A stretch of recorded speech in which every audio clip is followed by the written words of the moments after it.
하나님의 명령을 버린 자, 이런 제목으로 함께 은혜를 나누겠습니다. 드디어 아합과 엘리야가 만나게 되었습니다.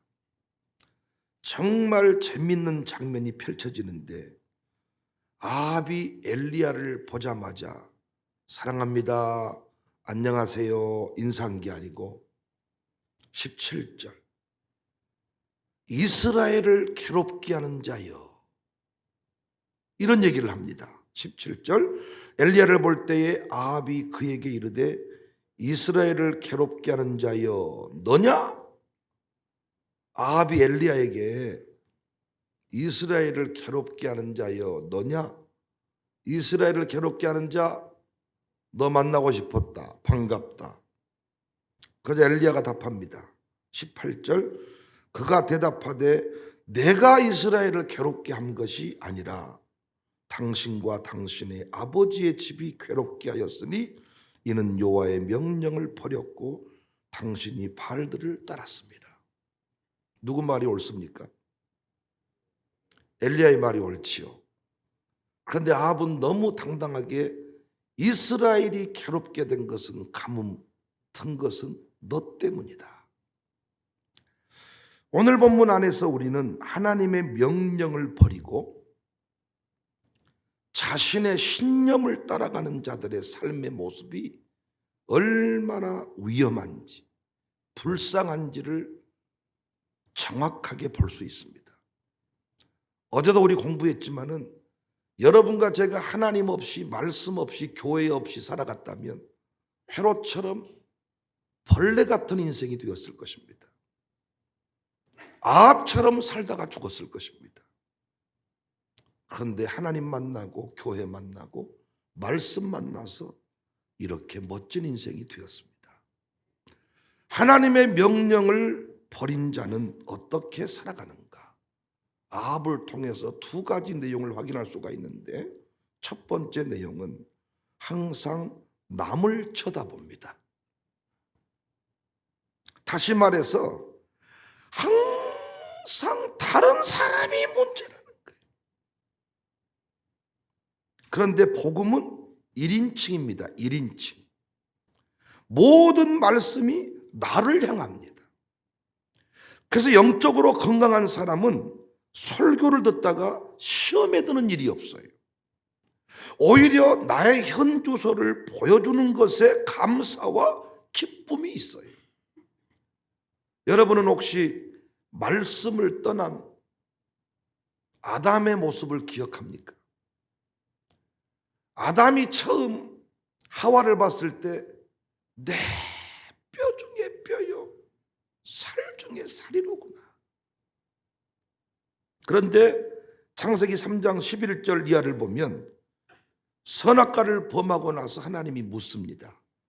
내가 먹지 말라 명한 그 나무 실과를 먹었냐? 그러자 아담이 하나님이 주셔서 나와 함께 하신 여자 그가 그 나무 실과를 내게 주심으로 먹었나이다. 내가 먹었냐? 뭐라고 답하면 돼요? 예 하면 되죠. 예 하지 않고 하나님이 주신 그 여자가 주어서 먹었습니다. 새가족 교육을 할 때 구원론 가르칩니다. 구원론 가르칠 때 세 가지 질문을 제가 하죠. 왜 구원이 너무 쉬운가? 고백이 너무 쉬운가? 구원의 확신이 있는가? 세 번째가 왜 네 삶이 아직도 엉망인가? 그때 우리가 배운 게 뭐예요? 왜 내 삶이 아직도 엉망이에요? 공사 중이기 때문에, 변화되는 중이기 때문에. 그러면 여러분, 교회는 공사를 진행하는 곳입니까? 나의 완벽함을 드러내는 곳입니까? 에? 교회는 공사하는 곳이에요? 완벽함을 드러내는 곳이에요? 공사하는 곳이죠. 그런데 우리는 자꾸 교회 안에서 나의 완벽함을 드러내고자 위장합니다. 거짓말합니다. 말이 많습니다. 새벽 예배 왜 안 나왔습니까? 새벽 예배 안 나오셨습니까? 네, 못 나왔습니다. 한마디 하면 돼. 별의별 소리를 다 하죠. 맞는 말이요, 다. 그러나 근본적인 문제는 안 나온 거잖아. 담배 피십니까? 예, 못 끊었습니다 하면 돼. 별의별 말을 다 하죠. 담배 안 피게 생겼냐 그 말이요. 담배는 지가 펴놓고 담배를 피게 된 이유는 에피네 때문에, 새끼 때문에, 뭐 때문에. 그러니까 이렇게 핑계를 하는 사람은 공사가 빨리빨리 진행이 안 돼요. 예, 맞습니다. 그래서 저는 졸 때도 대놓고 자라. 이 말은 잘하는 말은 아니죠. 안 조는 척하고 조는 당신 평생 못 고쳐 그거. 그러나 엎드려 잔 인생은 인정을 하기 때문에, 핑계를 대지 않기 때문에. 오늘도 내가 안경 딱 각도 맞춰놓고 고개 떨어뜨리지 않고 조는 사람이 있다면, 이름 부르잖아요. 그럼 뭐 안 졸았다는 거예요. 그런데 대놓고 엎드려 잔 인생은 깨우면 아이고 창피하네 이러면서 변화의 조짐을 보입니다. 교회에서 핑계할 거 없죠. 저한테 구차한 변명을 노려놓을 필요 없죠. 목사는 어차피 이해하려고 목회하는 사람이니까. 핑계할 수 있습니다. 변명할 수 있습니다. 그러나 그것이 나를 살려내지는 못합니다. 이사야 선지자가 성전에서 하늘의 영광을 보았습니다. 그때의 고백이 정말 감동적이에요. 이사야 6장 4절 5절. 이같이 화답하는 자의 소리로 말미암아 문지방에 터가 요동하며 성전의 연기가 충만한지라.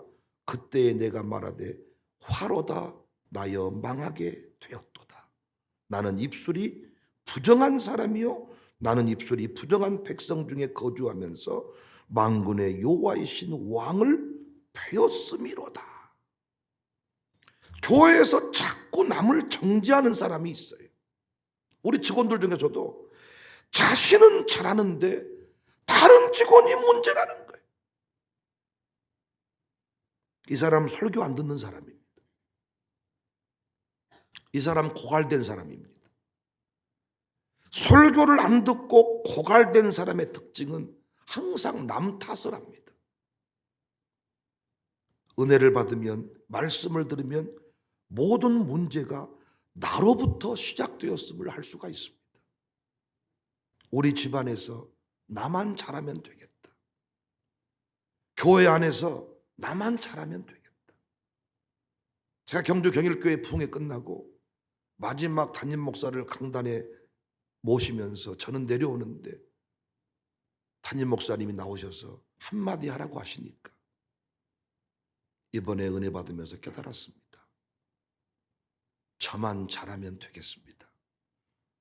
이번에도 말씀을 듣고 보니까 장로님이 문제고 권사님이 문제고 우리 교회 무엇이 문제, 이게 아니고 담임 목사 나만 잘하면 되겠습니다. 그 목사님 진짜 은혜 받은 목사님이에요. 설교를 들을 때마다 이 설교는 김 집사가 들어야 되는데, 박 집사가 들어야 되는데, 어제 오후에도 설교 딱 끝나고 났더니 몇 사람이 그랬다는 거예요. 오늘 설교 잘 들었지? 잘 들었지?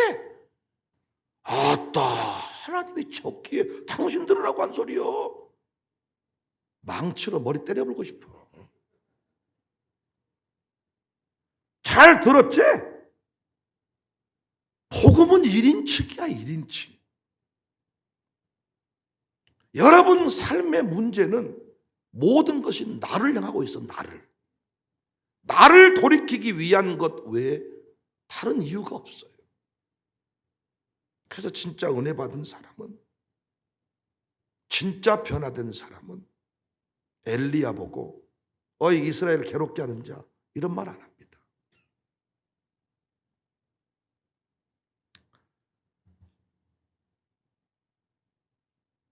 어제 사도행전을 통해서 확인한 바 있습니다. 헤롯이 얼마나 불쌍한 인생인가. 신의 소리다. 정신 차려야죠. 담임 목사가 중직자들하고만 어울리면 바보 된다 그랬죠. 속으로는 다른 맘 품고 있으면서 은혜 받지도 않았으면서 은혜 받았습니다. 누구한테 물어봐야 진짜 설교가 좋았는지를 알 수 있냐? 새가족이에요, 새가족. 새가족은 눈치를 보지도 않고 목사가 누군지도 몰라. 있는 그대로 뱉어버려 그냥. 교회가 없었고 말씀이 없었다면 헤롯처럼 살다 죽었을 거예요. 내가 신이야. 우리 아이들이 샬롬 스쿨이 아니었다면 내가 왕이야. 우리 아이들은 문제가 없어. 선생이 문제야. 학교가 문제야. 이민 가자. 유학 가자. 이렇게 하다가 죽었을 겁니다. 그런데 샬롬 스쿨에 딱 가서 선생님 딱 만나보고 교장 앞에 딱 서면 우리 아이들의 현주소가 탁 드러나게 돼 있어. 예비학습 기간에 드러나기 시작할 겁니다. 아이들의 말 듣고 요동치지 마세요. 문제가 발생을 했으면 한마디만 하면 돼. 선생님 도와주세요. 선생님 잘할게요. 그런데 엄마들이 이 아이를 덮어주려고 별의별 소리를 다 하는 거예요. 학교가 문제고 선생님이 문제고 무엇이 어쩌고 인격이 모자라고. 너는 인격이 더 모자라. 우리가 말 안 해서 그렇지. 교회에서 인격 얘기해버리면 복잡해버리다 그랬죠, 여러분. 목사님 성격이 참 이상하세요. 이런 말 하지 말자 그랬죠. 그런 말 하는 당신은 성격이 좋냐 그 말이야. 피차간에 이건 복잡해버린 얘기죠. 딱 드러나면 뭐 하면 돼요? 선생님 도와주세요. 내 얘기가 엉망이죠. 잘해볼게요. 한마디 하면 되잖아요. 이 말을 못합니다. 이 말을. 아버지가 자녀를 구원할 때 가장 먼저 할 일이 뭔 줄 아세요? 미안하다 말하는 거예요. 아버지가 아들한테 미안하다 말하잖아요. 아들들 다 돌아옵니다. 박중서 집사가 우리 교회에 등록하고 그 가족의 변화를 경험하게 되었는데 신방 가서 첫 번째 고백이 뭐냐? 목사님, 나는 내 아내가 문제라고 생각했습니다. 내 아내가 내 신앙의 원수라고 생각했습니다. 원수가 누구냐? 집안에 원수가 있다. 내 아내가 원수라고 생각했고 집에 딱 들어오면 우리 찬윤이가 아버지! 달려드는데 그 아들을 내가 책망했습니다. 저리 가라! 내가 은혜 받고 보니 깨닫고 보니까 내가 문제였습니다. 내가 문제임을 깨달으니까 부인이 회복이 돼요. 내가 문제임을 깨달으니까 여러분 찬윤이를 우리가 지금 수개월 동안 지켜보고 있지만 문제가 있습니까? 이 아이가 장애 아동입니까? 내가 문제임을 깨달으니까 찬윤이를 바라보는 눈빛이 바뀌더라는 거예요. 정서가 오늘 이 자리에 앉아 있습니다만은 이 자리에 나오게 된 이유가 뭔 줄 아십니까? 엄마의 변화를 보았다는 거예요. 옛날은 너는 왜 그따위야? 왜 그 모양이야? 왜 그렇게 사니? 너 그러면 안 돼. 그러면 못 써. 어느 순간부터 정서야 미안하다. 엄마가 잘못한 것 같다. 은혜를 받으면 받을수록 말씀을 들으면 들을수록 내가 딸을 잘못 키웠다는 생각이 가슴으로 느껴지는 거예요.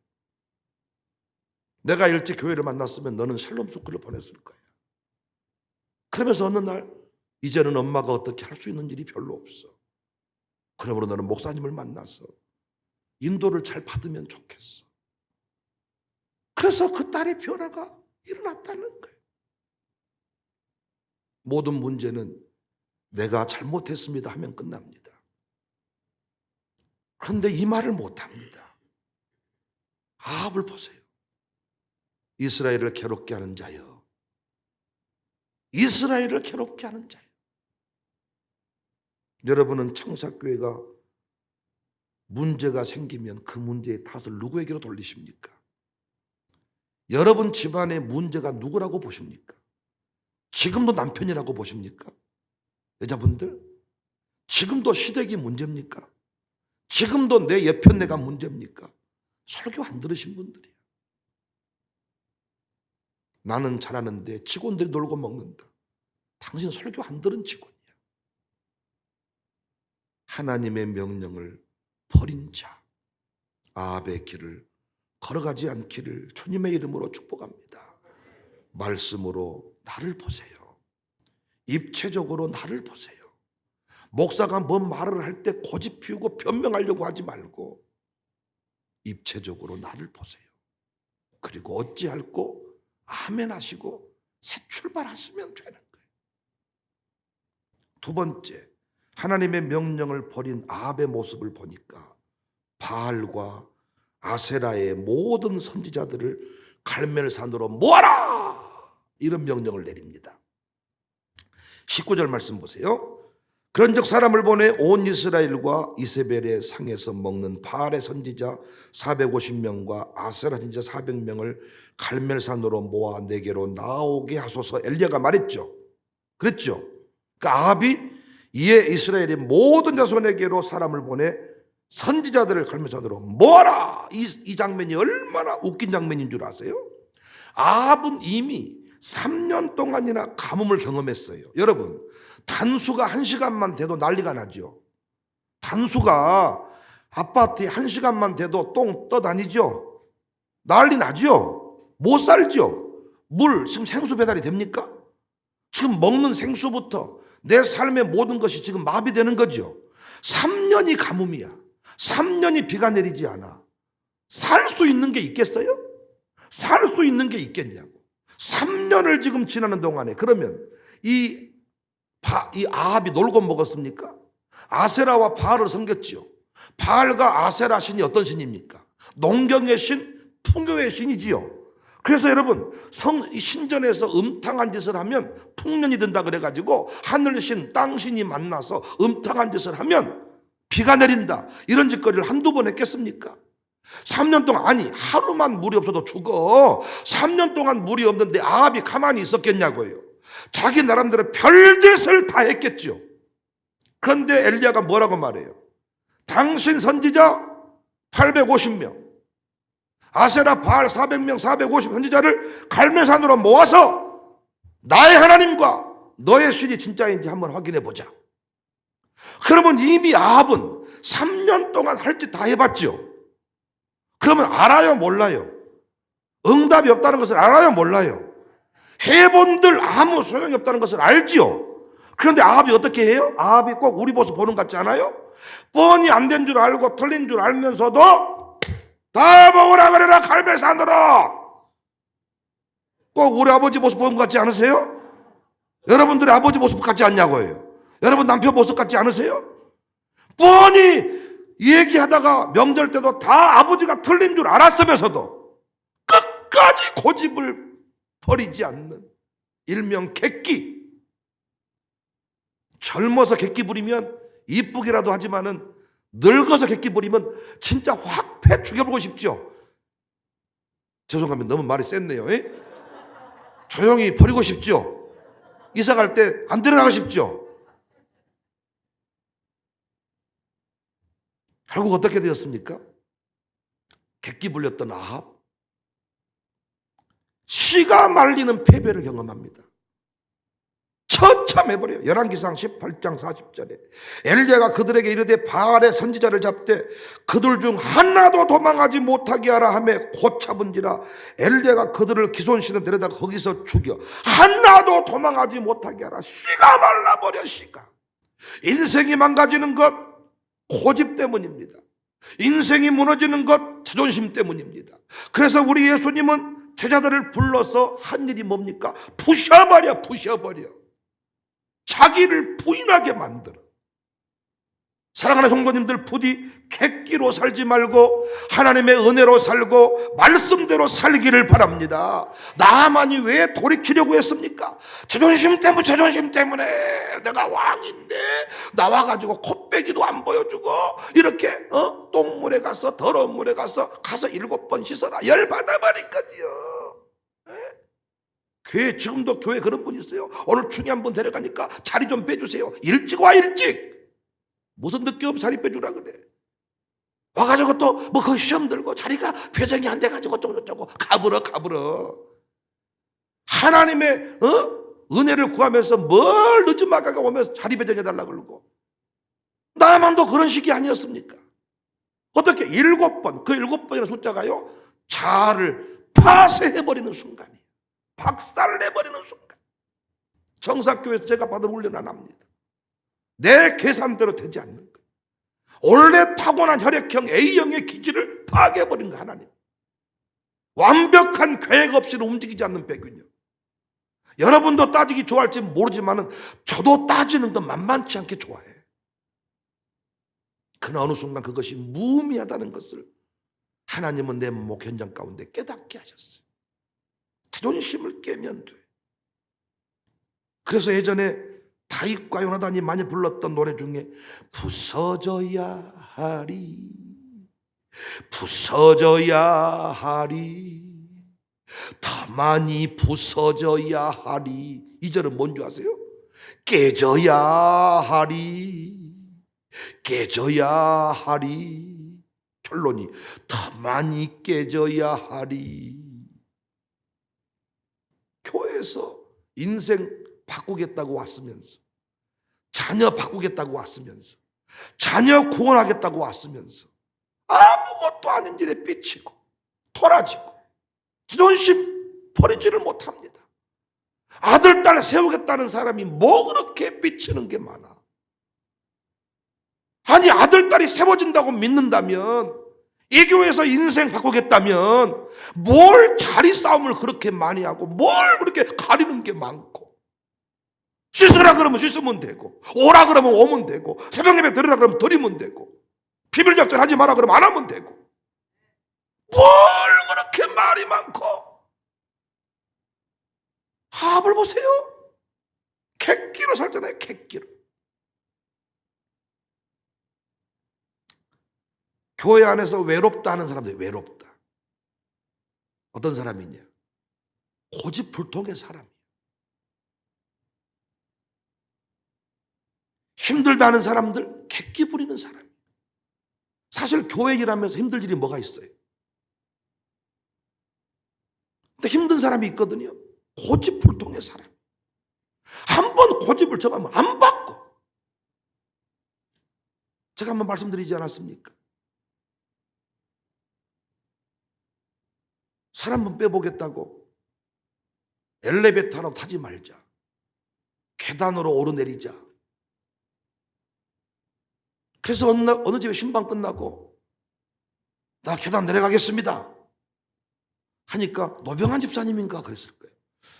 목사님, 내려가는 계단 운동은 별로 안 좋은데, 무릎이 안 좋으실 텐데, 올라오는 건 도움이 될 텐데.